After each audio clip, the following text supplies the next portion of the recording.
Hello guys, आज चाहिँ हाम्रो यो धान झार्न लागेको सानो भिडियो लिएर आएको छु म चाहिँ। आज चाहिँ हाम्रो यो धान झार्ने भनेर सबै फ्यामिलीहरू मिलेर धान झार्न लागेको गाइज। अनि सानो एउटा भिडियो बनाऊँ भनेर बनाएको। अनि हाम्रो धान झार्ने चाहिँ अब सकिन लागिसक्यो।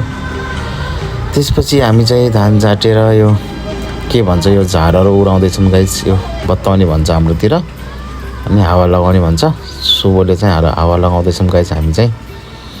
अब हाम्रो यो काम पनि सकिसक्यो। त्यसपछि हामी चाहिँ यो धानहरू भरेर लग्दैछौँ। अनि हेर सर, यता हेर्नुहोस् त। तपाईँले केही भन्न चाहनुहुन्छ? यता हेर्नुहोस् न। बाइक स्टार्ट कर। तपाईँले केही भन्न चाहनुहुन्छ? हामीले चाहिँ उहाँलाई चाहिँ उहाँ नेपालगञ्जबाट मगाएको, उहाँ चाहिँ चौधरी हुनुहुन्छ। उहाँले लास्टै काम गर्नुहुन्छ नेपालदेखि मगाएको।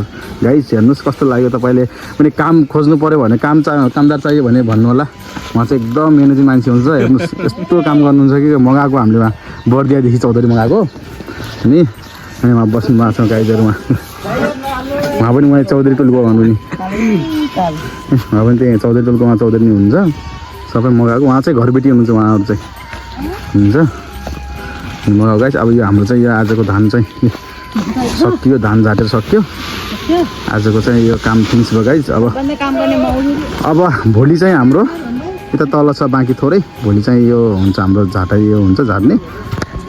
अनि आजको चाहिँ आज पानी पर्ला जस्तो मौसमले पनि यस्तो गरिरहेको गाइस। हेर्नुहोस् मौसम पनि आकाश आज पानी पर्ला जस्तो गरिरहेको छ मौसमले पनि। त्यही भएर आज चाहिँ अलि गाह्रो भयो झार्न पनि, चिसो भएर धान गाइस आउनुभयो। उहाँले चाहिँ अब यो एकदम मेहनती मान्छे हुनुहुन्छ क्या। कसैलाई काम खोज्नु पऱ्यो भने भन्नु होला है, सम्पर्क गर्नु होला। म मेरो यो भ्लगमा जानु होला। मेरो भ्लगमा गएर मलाई कन्ट्याक्ट गर्नु होला। कमेन्टमा कन्ट्याक्ट गर्नु होला गाइस मेरो भ्लगमा गएर। अनि म चाहिँ मगाइदिन्छु। खतरा उहाँ चाहिँ काम हेर्नु ल। आजको यो मेरो भ्लग चाहिँ यति नै हुन्छ होला गाइस। अनि अब अर्को भ्लगमा भेटौँला गाइस।